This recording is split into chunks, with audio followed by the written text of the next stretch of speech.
morning. Well, once again, I was not going to film this morning. I'm about to jump on a train to go and collect another old Volvo. I have a nice, relaxing 5-hour train down to Devon to come back in a lovely 30-year-old car that will last forever. And that brings me on to today's video that wasn't meant to happen, hence that I don't have a nice Vista for you. I've got a Galaxy, a Mazda, and I'm next to a Ford Fusion, actually. But today I have to pre-bunk the debunk. So we had the Rowan Atkinson article about electric cars not being the way forward. Then we had a debunk by The Guardian, and then I debunked the debunk, but now I have to pre-bunk the debunk of the debunk. Basically, here's an article from 2010 on The Guardian website in their Green Living blog that pre-bunks the debunk and makes my debunk completely unnecessary. Right. Green Living blog, 23rd of September 2010, Mike Berners-Lee and Duncan Clark. What's the carbon footprint of a new car? Making a new car creates as much carbon pollution as driving it, so it's often better to keep your old banger on the road than to upgrade to a greener model. I've only read the title and the opening paragraph and we're already agreeing with Rowan Atkinson. This article I've actually used before in a previous video, but it basically goes on to say the carbon footprint of building a new car, something small like a Citroen C1, 6 tons, something bigger like a Mondeo, 17 tons, something huge like a big SUV, more like 35 tons. The carbon footprint of making a car is immensely complex. Ores have to be dug out of the ground and metals extracted. These have to be turned into parts. Other components have to be brought together, rubber tyres, plastic dashboards, paint and so on. All of this involves transporting things around the world. The whole lot then has to be assembled, and every stage in the process requires energy. Where's that energy coming from? The companies that make cars have offices and other infrastructure with their own carbon footprints, which we need to somehow allocate proportionately to cars that are made. In other words, even more than with most items, the manufacture of a car causes ripples that extend throughout the economy. To give just one simple example among millions, the assembly plant uses phones, and they in turn had to be manufactured along with the phone lines to transmit the calls. And of course, all of the stuff that had to be dug up to put the phone lines underground, or the trees that had to be moved to put the wires up. So you can see it's a drop in the ocean that goes on and on and on and on and on. Not unlike myself. It's Friday, isn't it? It's Fun Friday, a fun video on a Friday. Attempts to capture all these stages by adding them up individually are doomed from the outset to result in an underestimate because the task is just too big. So it is impossible to actually and factually calculate the carbon footprint of building a new car. How much harm does a new car cause to the environment? We don't know. We've no idea. It would be virtually impossible to work out the science. What are you best to do then? Keep your old one on the road and build less new ones. Not replace your old one with a new one that produces less CO2 at the tailpipe. Makes no sense. Interestingly, if they use something called the input-output analysis, the gas and electricity used by the auto industry itself, including all the component manufacturers as well as the assembly plant, accounts for only 12% of the total figure that they've worked out for the harm that's done. The rest is spread across everything from the actual extraction of the metal, i.e. getting the metal out of the ground. Not that metal comes out of the ground, it comes out of rock. So first you've got to get the metal out of the rock. So 33% of the harm that's done, according to this article, is done just in getting the metal for the car. Hence, buy one that's already been built. The rubber is 3%, the manufacture of the tools and machines another 5%, through to business travel and stationery for car company employees. The upshot is that, despite common claims to the contrary, the embodied emissions of a car typically rival the exhaust pipe emissions over its entire lifetime. Let me read that again, but sort of backwards and in Geoff's speech.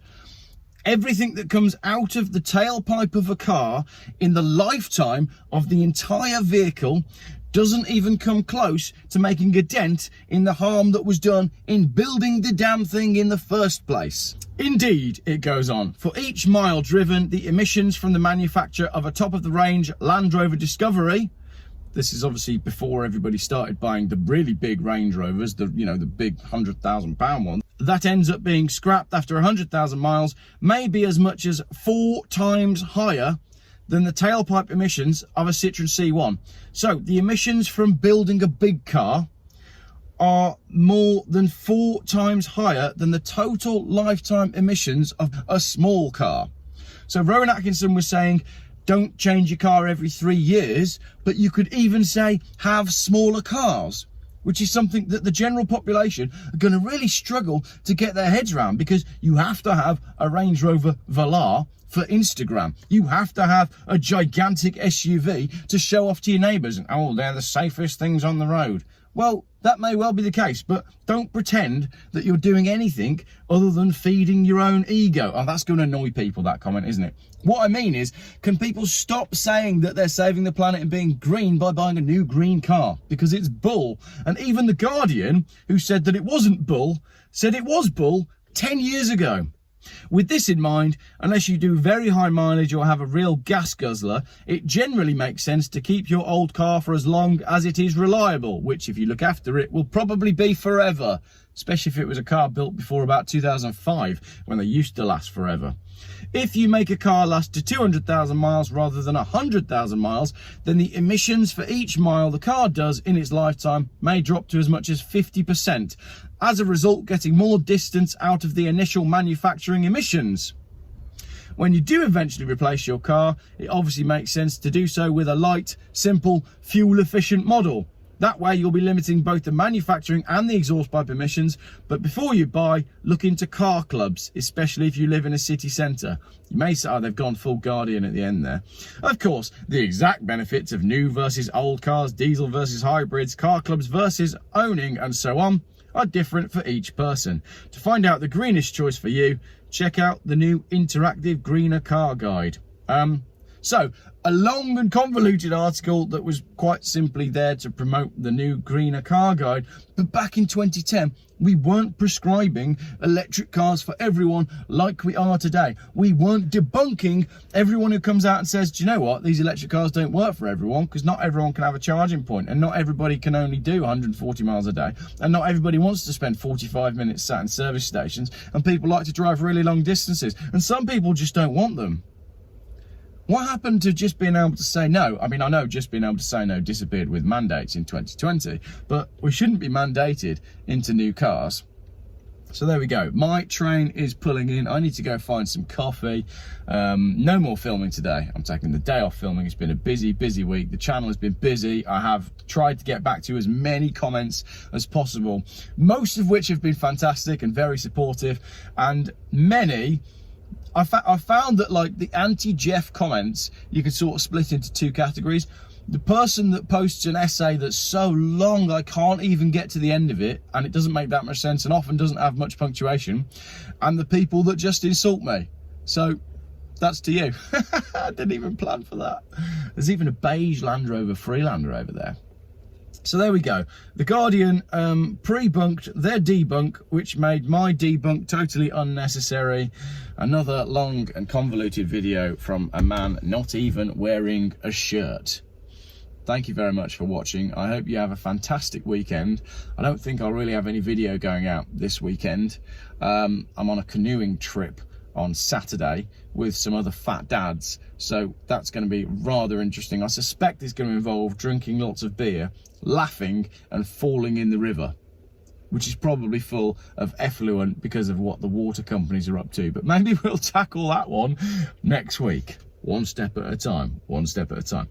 Oh, if you haven't watched my solar panels video, go and watch that, because I genuinely find it hilarious that all the people that are sort of anti-Geoff and anti what I'm saying in the comments are supporting buying crap that is made from China and shipped around the world to them so that they can save the planet or save money. I think people just do it because it's cheaper. They get incentivized into these electric cars, and then they think it's the best thing in the world. And then they say to me, Geoff, maybe you're just poor. Maybe I am. Maybe I just like old cars. But that's okay, because you can be what you want to be, unless it's a petrol head. You're not allowed to be that anymore.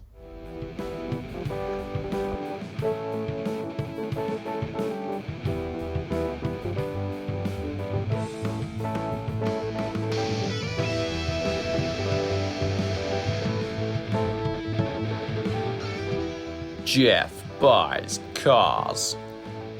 YouTube's most boring car and conversation and current affairs channel.